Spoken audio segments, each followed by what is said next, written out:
So good morning from the West, David Lloyd. You're at the mothership there in Bristol, Connecticut. I do want to say this. This weekend, I have a hot take.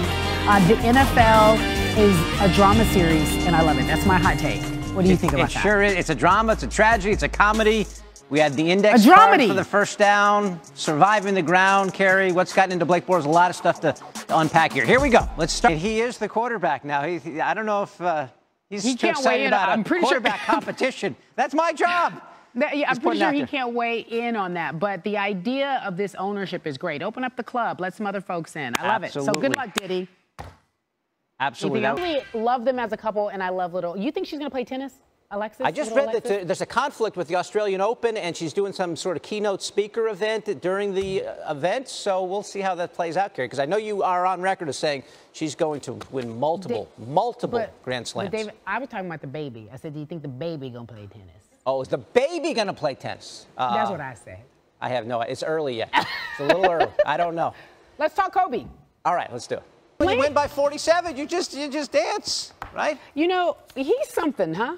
He is something. He really is. When my mother used to say that to me, I didn't know if it was a good thing or a bad thing. What did that mean, Cari? What did that mean? It was very. She'd be like, Cari, you know, you really are something. And I was like, well, we're just gonna leave it like that, Mom, and leave it really vague. So I'm gonna go ahead with he's something. Huh? That's what I mutter after every show. That Cari Champion, she's something. She really is something. You know who's not dancing, Cari? Elle. But I felt as if Isaiah was much more hurt because he couldn't even talk. Like he was so broken.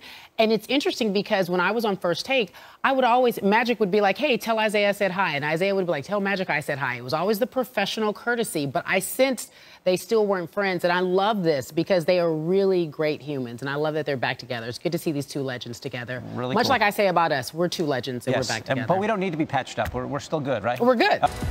Joined by Carlos Boozer, who officially announced his retirement yesterday. Is that okay? So that is correct. Yeah, officially retired from playing the game of basketball. Well, congratulations. What do you plan to do? I play with my kids. No, broadcast. Be here with you more often. Okay, all right. Plug, bosses, y'all listening?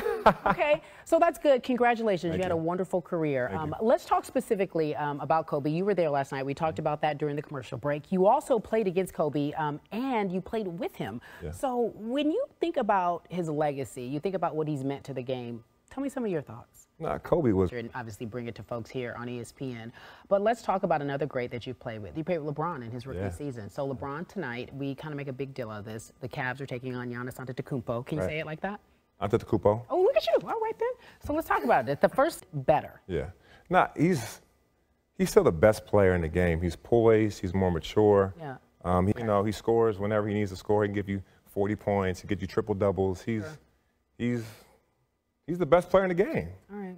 I understand. Yeah. Carlos Boozer, retirement looks well on you. Thank you for joining us. You're going to join us a little later for what we call the top 5. Okay. Perhaps you won't vote for David Lloyd. I'm doing that plug right. Did you say 10 years, David? 10. Maybe the 4th time is the charm for Lane Kiffin. After 3 failed stops as head coach with the Raiders, Tennessee, and USC, Kiffin has found success in his first year with Florida Atlantic, winning the Conference USA title and entering the Boca Raton Bowl as a 9-game win streak. Kiffin takes us on a long road to how FAU was not where they were and how he brought them back.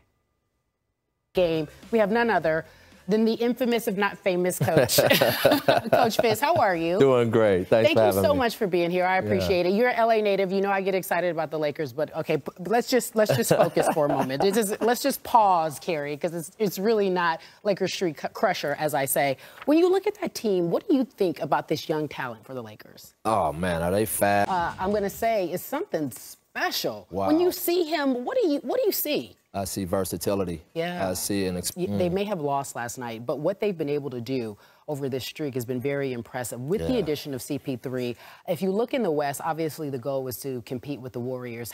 Do you see them really giving them the Warriors a run for their money? Yeah, I do. I see them. Overlook them because they're so quiet and because they sneak up on folks. And we forget game 1 of conference finals. They were up 20 before Kawhi got hurt. Yeah, I mean, they're dangerous. And, off base, but still on base. When you have someone like CP3 and James Harden who can play the same positions, obviously, and CP3 is doing what he did. Right. How do you, as a coach, decide, we heard early on, they really won't be on the court as much together. And when they are, they don't play that much together. How are they able to make this work so well? I think both guys are. Why can't they make it work with the Thunder so far? take a little time, but I'm, okay. You know, and that's when we made our turnaround in Miami. It was right after Christmas. You're right. You're right. Let me not rook them. No, that don't fit here. That doesn't go. Not yet. Not yet. That is not the situation. Coach Fizz hanging out with us here on Coast to Coast. He'll be back later to talk more NBA. I'll send it back to you, David. We love each other. All right. We got another legend in studio.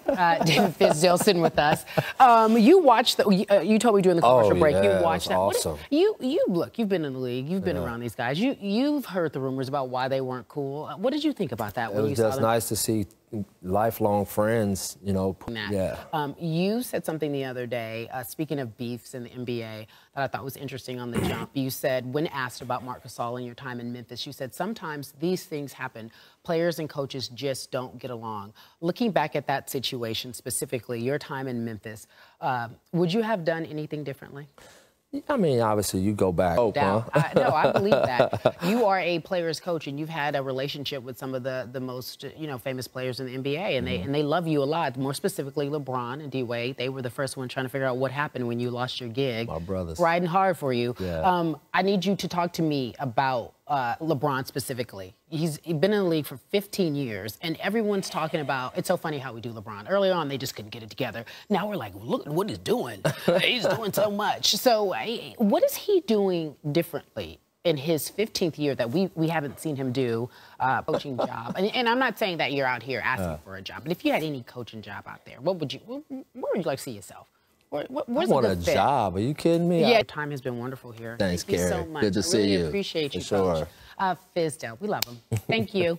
Back to you, David. LeBron is good. This is my last day working with you until after the holidays. Merry Christmas, Happy New Year, Happy Holidays. I love you this much, David. Merry Christmas to you, Cari. We will see you next year. Yeah, this thing.